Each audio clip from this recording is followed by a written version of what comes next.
Bonjour. Donc la séance d'aujourd'hui concerne une deuxième application sur les transistors en régime statique. Le premier exercice est une application sur les transistors à effet de champ. Et le deuxième et le troisième concernent l'examen de la session normale 2019. Donc pour le premier exercice, on va lire ensemble l'énoncé. Là, on considère le montage de la figure 1. Les caractéristiques du transistor sont la tension de pincement moins 8 volts, le courant drain de saturation c'est 20 mA et la tension d'alimentation est égale à 30 volts. On veut que le point de repos du transistor soit VDS égale 10 volts, VGS égale moins 3 volts. Automatiquement, on va demander les résistances de polarisation RD, RS. RD elle est là, RS elle est là. Donc il y a deux possibilités. Soit on va parcourir la maille de sortie, soit on va parcourir la maille d'entrée. Pour la maille de sortie, si on parcourt cette maille-là, ça va nous donner une équation, mais on va passer par deux résistances, RD et RS, donc ça sera une équation à deux inconnus, ce qui n'est pas possible. Si on parcourt la maille d'entrée, là aussi ça va nous donner une équation, mais c'est une équation à deux inconnus RS et RG. Et puisque le courant IG qui rentre par les grilles il est nul, ça veut dire que la tension au borne de RG, ça sera nul aussi. Et puisqu'il sera nul, il va me rester une seule inconnue qui est RS. On parcourt donc la maille d'entrée. La maille d'entrée, elle est là. C'est la somme algébrique des tensions est égale à 0. Donc la tension au borne de RS qui est égale à RS fois IDS. IDS, c'est le courant qui sort de la source vers le bas. Donc la tension est orientée vers le haut. Plus la tension entre les grilles elle est là, et la source, elle est appelée VGS. Donc RS IDS plus VGS, elle est égale à quoi? Elle est égale à 0. Pourquoi? Parce que la tension en borne de RG, c'est RG fois IG égale à 0, c'est 0. Cette équation, il va me donner l'expression de RS, c'est moins VGS sur IDS. VGS, il est disponible, il est égal à moins 3 volts, mais IDS, il n'est pas donné. On doit absolument le calculer, et on le calcule à travers l'équation IDS est égal à IDSS facteur de 1 moins VGS sur VP le tout au carré. VGS est égal à moins 3, VP est égal à moins 8, IDSS est égal à 20 mA. L'application numérique, ça me donne 7,81 mA. Si je reporte cette valeur dans l'expression de RS, il me donne un RS de 384 ohms. Maintenant que RS est connu, je peux parcourir la maille de sortie pour déterminer RD. La maille de sortie, c'est la somme des tensions égale à 0. Là, la tension E, elle est orientée vers le haut, puisque la borne plus elle est vers le haut, la borne moins vers le bas. Par le drain, il va rentrer le courant IDS, donc la tension elle est orientée vers le haut. Ce point, c'est le drain, celui-là, c'est la source, la tension entre les deux, c'est VDS. Et la tension borne de RS, elle est orientée vers le haut. Donc j'aurai RS IDS plus VDS plus RD IDS, elle est égale à E. Ça me donne l'expression de RD. C'est E moins VDS sur IDS moins RS. Toutes les données sont disponibles. RS, VDS, E et IDS. L'application numérique donne RD est égal à 2,17 kΩ. Pour la deuxième question, on choisit RD est égal à 2,7 kg et RS égale à 820 ohms. Automatiquement, on va demander IDS, VGS et VDS. De préférence, on commence par ordre. On commence par IDS, VGS et puis VDS. Donc, pour calculer IDS, on ne peut le sortir qu'à partir de l'équation de IDS. C'est IDS, elle est égale à IDSS facteur de 1 moins VGS sur VP. IDSS et VP sont des caractéristiques du transistor, ils ne changent pas. Toujours VP est égal à moins 8 et IDSS est égal à 20 mA. Mais VGS, c'est un paramètre qui change. Puisqu'il a changé, il est donné par la relation de l'expression VGS est égal moins RS IDS qu'on a pu calculer à partir de la maille d'entrée.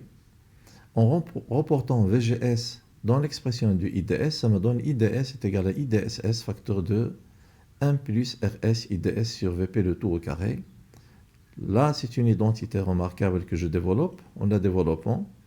Et en remplaçant chaque terme par sa valeur, on obtient 10,51 10 puissance 3 IDS au carré, moins 255 IDS plus 1 égale à 0. C'est une équation de deuxième ordre. Pour trouver les racines de IDS, il faut calculer le discriminant P carré moins 4AC. En effectuant les calculs, on trouve que IDS1 est égal à 19,34 mA, IDS2 est égal à 4,92 mA. Malheureusement pour nous, les deux racines sont toutes les deux positives. Si on avait une racine positive, l'autre négative, je rejette la valeur négative parce qu'il n'existe pas de couronne négative. Là, les racines sont toutes les deux positives, donc je ne peux pas trancher laquelle des valeurs est correcte. Ce qui va me pousser à passer au deuxième paramètre, c'est-à-dire au calcul de VGS. VGS, elle est donnée par la relation moins RS IDS. Ça veut dire que VGS1 correspondant à IDS1, ça va me donner moins 15,86. Et VGS2 correspondant à IDS2, ça va me donner moins 4 volts. Et comme on sait que VGS, elle est comprise entre moins 8 et 0, entre VP et 0, donc la valeur de VGS qui convient, c'est VGS2 qui est égal à moins 4 volts.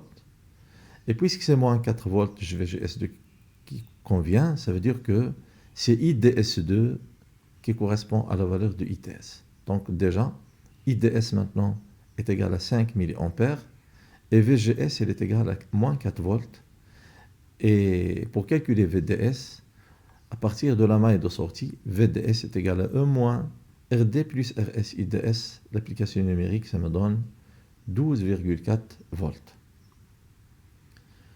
Pour le deuxième exercice, c'est un exercice qui a fait l'objet de l'examen de la session normale 2019. Il est noté sur 6 points, dans lequel les diodes D1, D2 sont des diodes Zener identiques et caractérisées par les figures 1 et 2.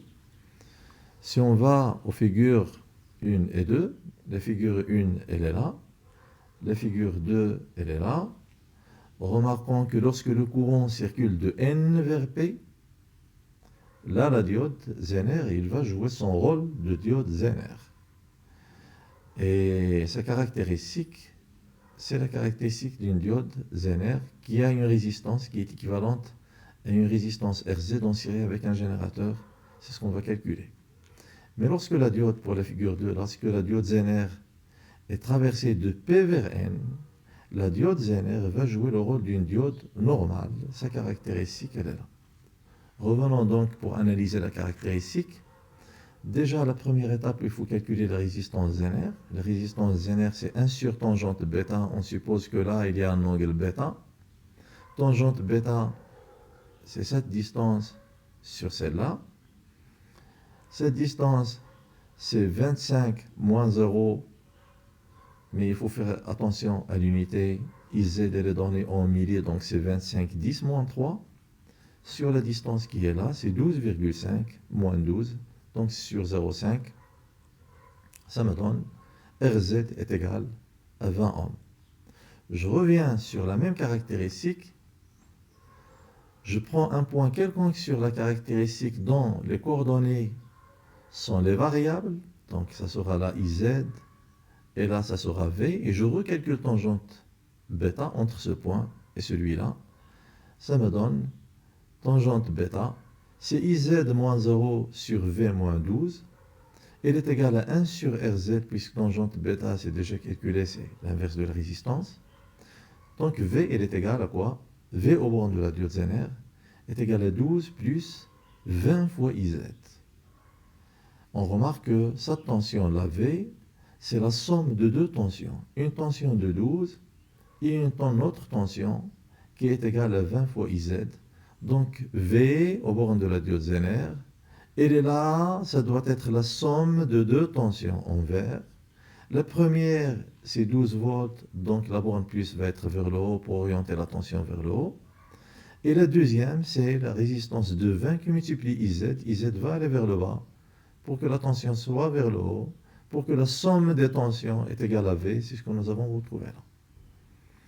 Pour la deuxième, pour la figure 2, lorsque le courant passe de P vers N, on remarque que si V est inférieur déjà à 0,6, le courant est nul. En faisant la projection de cette partie sur l'axe des courants, ça me donne un courant nul, la diode est bloquée.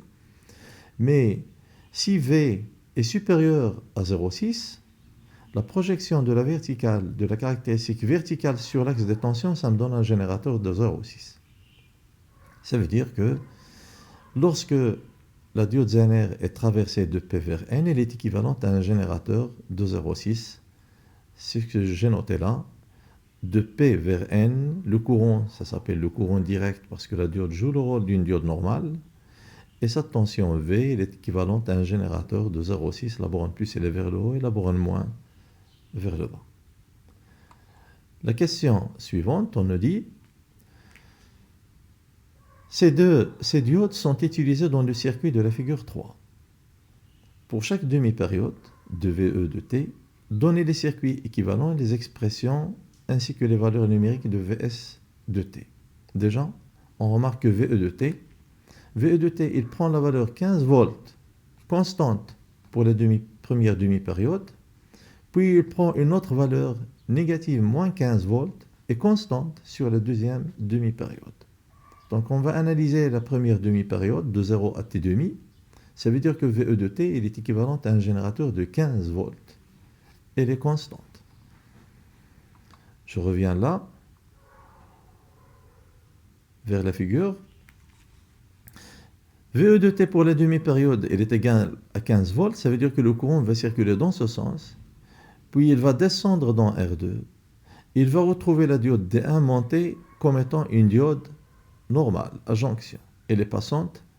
S'il est passante, on va remplacer donc la diode D1 par un générateur de 0,6. Il va retrouver devant elle la diode D2 montée comme étant une diode Zener et on doit la remplacer par le schéma équivalent de la diode Zener. Ce qui nous donne le circuit suivant. Elle est là. Là, c'est 15 volts.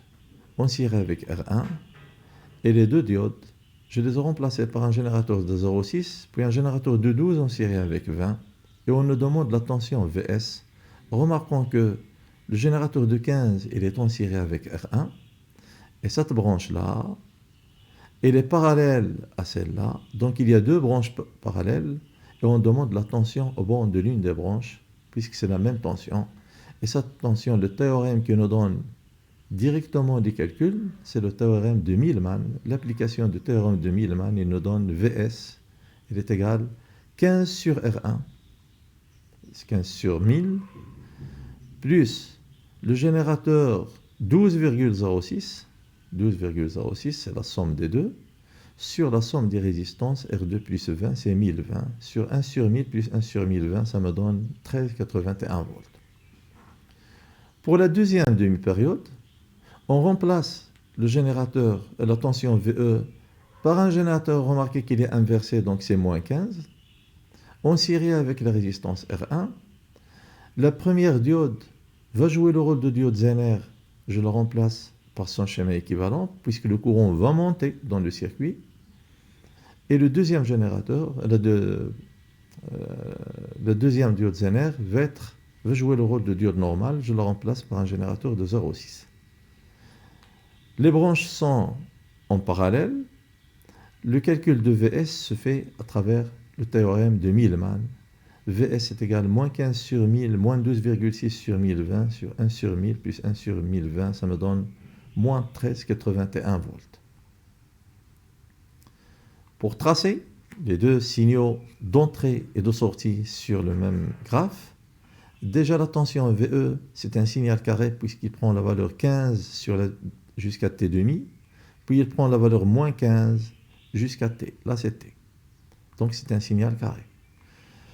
Et le signal de sortie, il est aussi carré lorsque Vs est égal à 15, lorsque VE est égal à 15, Vs est égal à 13,81.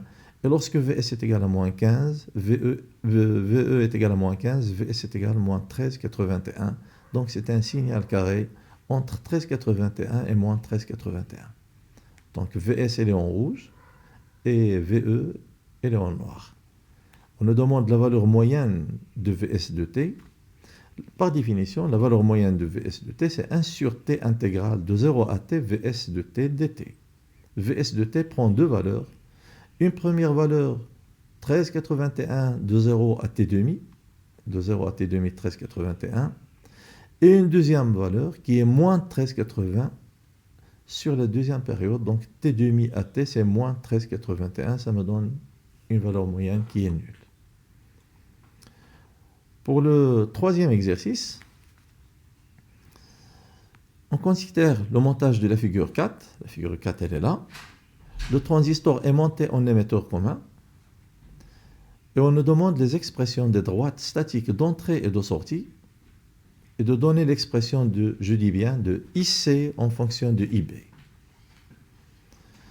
Donc déjà, pour déterminer l'équation de la droite d'entrée, il faut parcourir la maille d'entrée. Et pour déterminer l'équation de la maille de sortie, il faut parcourir la maille de sortie.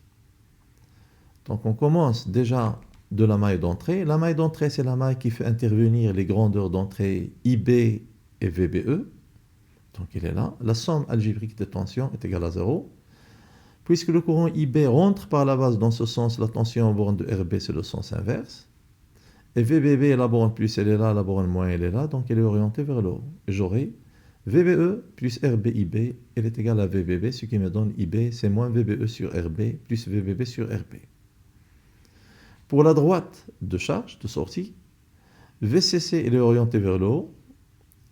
IC, il rentre par le collecteur, donc la tension en borne de RC, elle est orientée vers le haut. Et la tension entre le collecteur et l'émetteur, elle est notée VCE. Ça me donne IC, c'est moins VCE sur RC, plus VCC sur RC.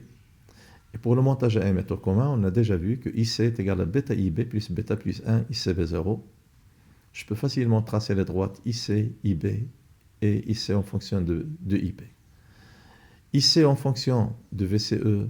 Si VCE est égal à 0, IC max c'est VCC sur RC. Et si IC est égal à 0, VCE max est égal à VCC. Pour la droite IB en fonction de VBE, si VBE est égal à 0, IB max est égal à VBB sur RB. Et si IB est égal à 0, VBE max est égal à VBB. Et là, c'est une droite qui ne passe pas par l'origine, elle passe par bêta plus 1, ICB0. Ensuite, on nous demande la puissance dissipée dans le transistor. C'est la puissance de charge. Donc, puisque c'est une puissance de charge dissipée, il va faire intervenir les grandeurs de sortie.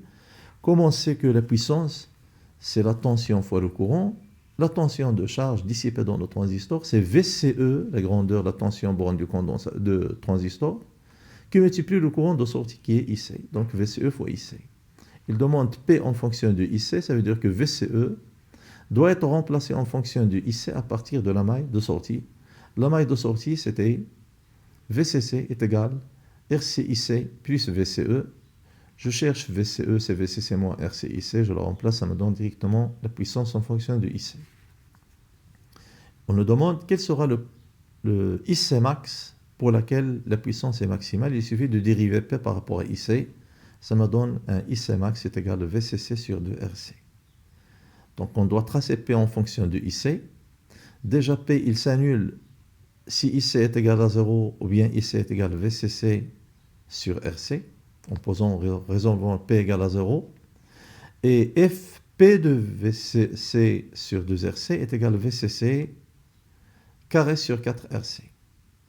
Puisqu'il a la dérivée s'annule, ça veut dire qu'il y a une tangente horizontale en VCC sur 2RC.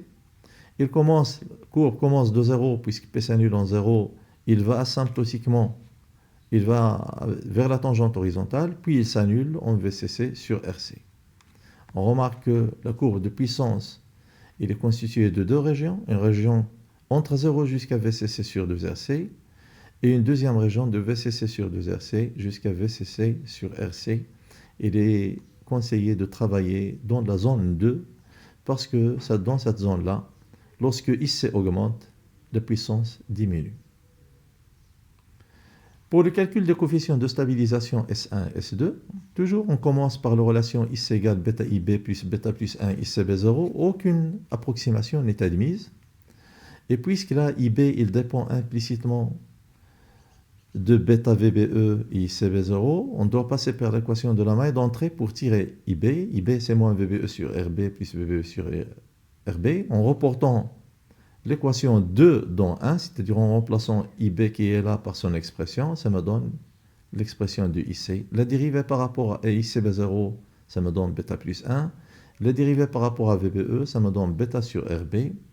Là, j'ai évité de calculer le troisième coefficient S3. S3, c'est la dérivée de IC par rapport à bêta, je ne l'ai pas fait. Je n'ai pas demandé. On va voir l'intérêt, l'avantage de RE. Donc, on nous demande d'insérer une résistance de l'émetteur entre l'émetteur et la masse et de recalculer le coefficient S'1 et S'2 par rapport à ICB0 et par rapport à VBE. Donc, ce qui va changer, c'est l'équation, puisqu'on a rajouté RE, l'équation de la maille d'entrée va changer.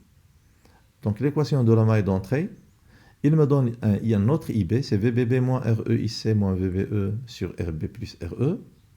En reportant l'équation 3 dans l'équation 1, c'est-à-dire en remplaçant la IB, il me donne une autre expression de IC que j'ai arrangée là pour pouvoir dériver. La dérivée par rapport à ICB0, il me donne RB plus RE, bêta plus 1 sur RB plus bêta plus 1 RE. On remarque que S'1, elle est inférieure à S1, on peut le faire. Si vous calculez S'1 moins S1, S1 c'est bêta plus 1, vous arrangez au même dénominateur, vous allez trouver un terme qui est négatif, ça veut dire que S'1 est inférieur à S1. Et S'2 par rapport à VBE, c'est moins bêta sur RB plus bêta plus 1. En valeur absolue, elle est inférieure à S2. Le signe moins là signifie que lorsque IC augmente, VBE diminue et vice-versa. On remarque que S'1 est inférieur à S1, S'2 est inférieur à S2. Le rôle de RE est donc la stabilisation du montage vis-à-vis de la température parce qu'il a fait diminuer les coefficients S1 et S2. Merci pour votre attention.